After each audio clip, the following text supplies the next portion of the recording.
we locked in as a backup fighter. You know, before I said I wanted it. Just had to make sure the hand was all good. So we all good. We locked in. We got the clearance to fight. UFC's on board. Everyone's on board. So I'll be at UFC 280 to make weight. And yeah, looking forward to it. Let's see what happens. If someone doesn't make it, I'm there to save the day. If not, at least I'm locked in as the next guy to fight for that lightweight title, and that's that.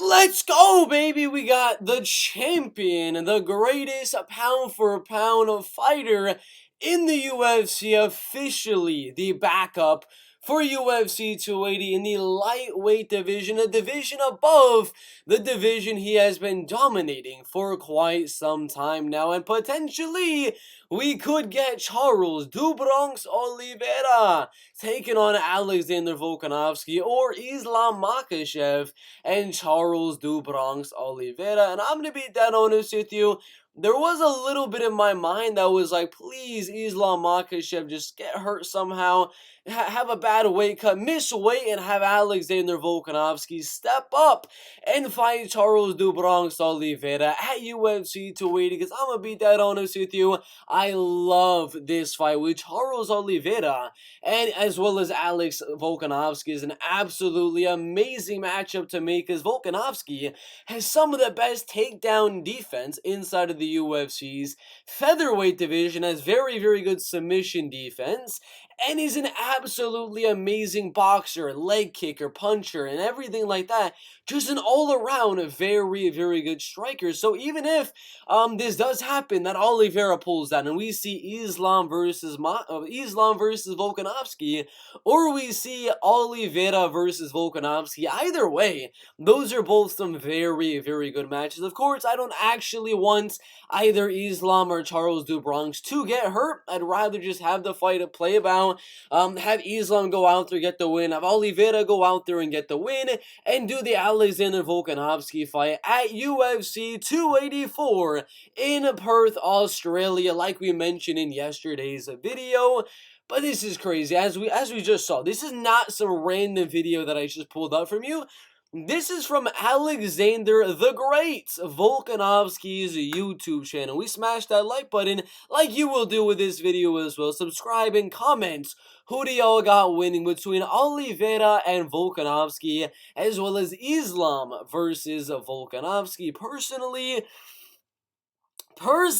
I'm gonna go with, I'm not gonna actually tell you, we're gonna do predictions for this fight between Volkanovski Oliveira and Volkanovski Makhachev in the next coming days, so make sure to go and turn down notifications down below so you get notified for when I give my early predictions for Volkanovski Makhachev and Volkanovski Charles "Do Bronx" Oliveira. But this is crazy, crazy news. Originally, we heard from Ali Abdelaziz that Beneil Dariush was going to be the backup for UFC 280, but boom! Alexander the Great has confirmed that he is going to be the backup for Oliveira Makhachev main event at UFC 280. Commenting right here, next double champ? Question mark, and I'd have to like that. I'd have to agree that I do believe if Volkanovski gets his chance, he could become the next double champion in the featherweight and lightweight division. Only other guy to do it in these weight classes was, well, Conor McGregor. Put your thoughts down below for Volkanovski, Oliveira, and Islam Makhachev. Crazy news there in the lightweight slash featherweight division.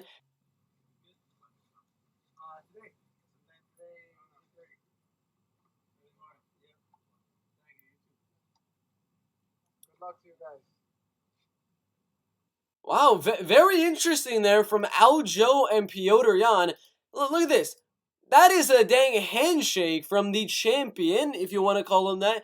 You can if you want, you don't have to. But Aljamain Sterling, the UFC bantamweight champion and the former UFC bantamweight champion, having some pretty okay words. I thought for sure if these guys met across the octagon against each other, looked at each other's eyes for a third time, that there would be some bad blood or animosity between the two guys. But like Aljamain Sterling is saying on his YouTube channel, this was an unexpected outcome.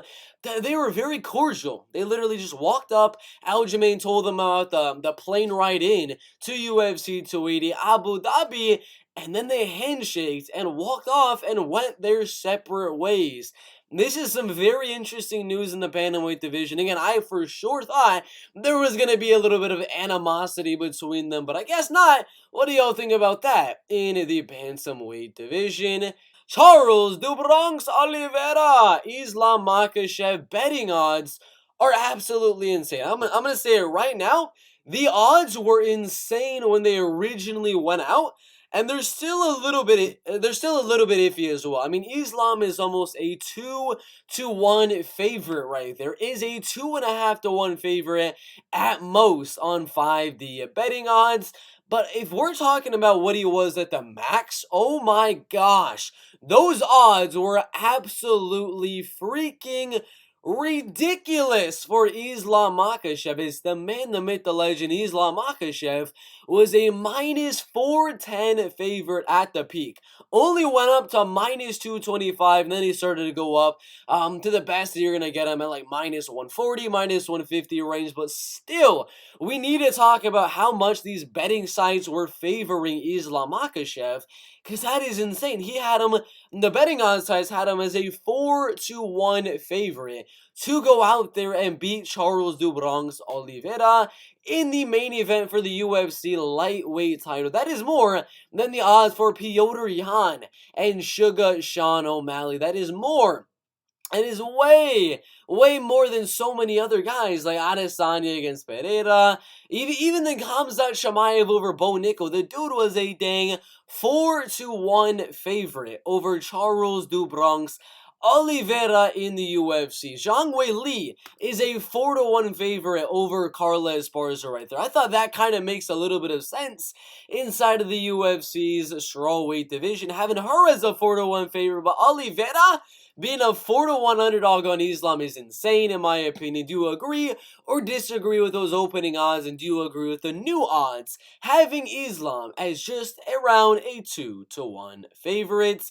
Bellator GOATs Patricio Pitbull calls for the McKee Jr. Trilogy in 2023 in Brazil. He was a 3-1 underdog in their last fight, where he narrowly went out there and won against the prime 27-year-old, taller, lengthier, younger prospect in McKee Jr. and was able to edge out a very close decision. AJ was able to go out there in the first fight and get an easy submission round number 1. AJ has since got a good decision over Spike Carlo, and Patricio has since got a, well, good decision in his last fight as well over Adam Boric. Now, looking at this Bellator division, looking at all the fighters in that top 10 of the bantamweight division, of the featherweight division, of the lightweight division, it only makes sense that McKee Jr., Patricio Pitbull happens again. You're not going to give Aaron Pico or Jeremy Kennedy a title shot. Not Adam Borics. He just fought. Patricio's already beaten Pedro Carvalho and so many other guys. So let's make it happen. McKee Jr., Patricio Pitbull in 2023. Leon Edwards, Kamaru Usman needs to be happening in the UK, in the hometown, the home crowd of Leon Edwards in the Trilogy. With Kamaru Usman says, well, Leon Edwards, he says, I will not go out there and accept a fight with Kamaru Usman unless it is going to be in a home turf, on a home soil against Kamaru Usman in the UK, in England, and things like that. I do believe it will be in England. I do believe it will be in Birmingham, England, against Kamaru Usman on that one. And I personally think my prediction has gone a lot closer. I do believe Leon has a much better chance of going out there and beating Usman in this trilogy and actually outclassing him rather than last time where he got a little bit, no, I wouldn't say lucky, because there was definitely some skill involved, but he got a little bit lucky that Kamaru Usman, I can't really say lucky, but you kind of get the gist of what I'm trying to say there. Do you guys agree or disagree that Leon Edwards Usman should be inside of the UK? And who wins the trilogy? Bo Nickal is a future UFC middleweight champion, says Michael Chandler, who's about to fight Dustin Poirier at UFC 281. He's saying, Bo Nickal, man, this dude has all the tools of becoming a great mixed martial artist in this middleweight division. Already has the wrestling, already has the grappling. If he works on his striking, says Michael Chandler, he could be the next UFC middleweight champion. I would have to agree. I don't necessarily 100% think that he's going to be the champion as of right now, because there is still some things we need to see and test about Bo Nickal's striking to make sure that just in case we get across a guy like Robert the Weeper Whitaker, that he's able to outstrike him as well, not only just go out there, bum rush him, wrestle and grapple in the fight as well. So do you guys agree with Michael Chandler and myself saying that Bo Nickal could be the next UFC middleweight champion? Put your thoughts down below. Mike Perry predicts Charles Oliveira taking on the man, the myth, the legend, Islam Makhachev at UFC 280 in the main event. Mike Perry, the greatest African MMA fighter of all time, Francis Ngannou's cousin, Hap Chandler's brother as well, is saying that Charles do Bronx is going to go out there and finish Islam Makhachev in the early rounds. He's saying Islam doesn't deserve to be fighting for the belt. He should not be getting this title fight with Charles do Bronx Oliveira. Do you guys agree with Mike Perry saying Oliveira is going to win and that Islam is not deserving of the UFC title shot? Put your thoughts down below. Scott Coker says that the retirement fight of Fedor Emilianenko will not be against Quinton Jackson, but it will be against Ryan Bader in a rematch between the last fight that Fedor ended up getting knocked out in 1 minute, less than 1 minute at 35 seconds. And he's saying that fight would be the final fight of Fedor Emelianenko's career, or a legend versus legend, Anderson the Spider Silva versus Fedor Emelianenko.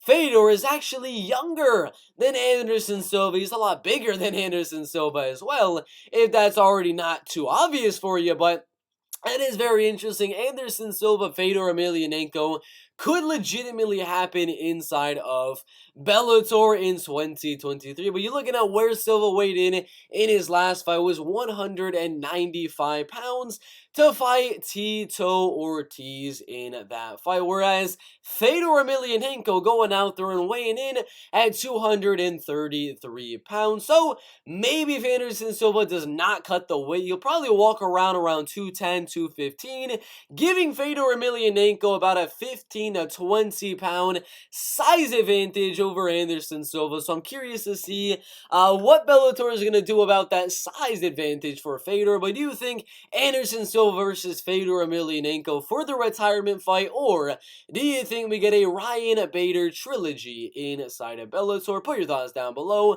For those Bellator heavyweight fighters, speaking of the heavyweights, number 1 contender Ryan Bader, number 3 contender Fedor Emelianenko. What do y'all think should happen in this heavyweight division? That is it for today's MMA news. We got huge MMA news. Volkanovski, Charles Oliveira at UFC 280 in the main event if Islam Makhachev ends up pulling out. We got Petr, Aljamain, Sterling Altercation, Oliveira, Islam Makhachev, dumb betting odds, Bellator, GOATs, Patricio, Pitbull, calling for AJ McKee Jr. trilogy in Brazil, Leon Edwards, Kamaru, Usman trilogy should be happening in the UK, Bo Nickal future champion, says Michael Chandler. Mike Perry predicts Oliveira will finish Islam Makhachev and says that Islam does not deserve the title shot. And Scott Coker says retirement fight with